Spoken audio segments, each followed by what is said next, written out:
आमच्याच गावात येळूरमध्ये आलोय आणि आमच्या ज्या समोरची बिल्डिंग इथं साप काल पण मण्यार साप पकडला मिस्टरांनी आणि आज हा साप आलाय बघू शकता।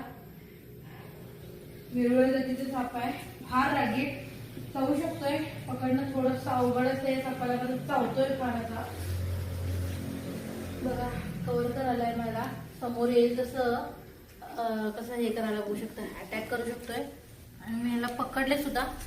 हे बघा असा अटॅक करतोय, चावण्याचे फार चावतोय। देशातला सर्वात रागीट साप, जास्त प्रमाणात या सापाचे कॉल आहेत। आता पाऊस फार जोरदार पडला मगाशी, पाऊस पडून झाल्यानंतर जी बेडकं येतात त्याला खायसाठी हा साप येतोय आणि बघू शकता कसा आहे रागीट साप आणि पळ काढण्याचा कसा प्रयत्न करायलाय।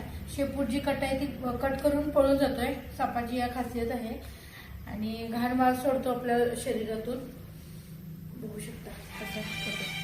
कालच इथं मण्यार साप पकडला मिस्टरांनी, सांगितलं मी तुम्हाला। तर आहेत भरपूर साप आहेत असे विषारी साप आजूबाजूला आहेत, आपल्या बाजूनं पूर्ण शेती आहे त्यामुळे मग साप असे येणारच। त्यांनी छान क्लीन स्पेस आहे त्यांचा, पण तरी साप येतात का म्हटलं तर बेडूक वगैरे खायसाठी वगैरे अशा, त्यामुळे येतात। अंदाजे 4 वर्षाचा हा वेगवेगळ्या जातीचा साप आहे।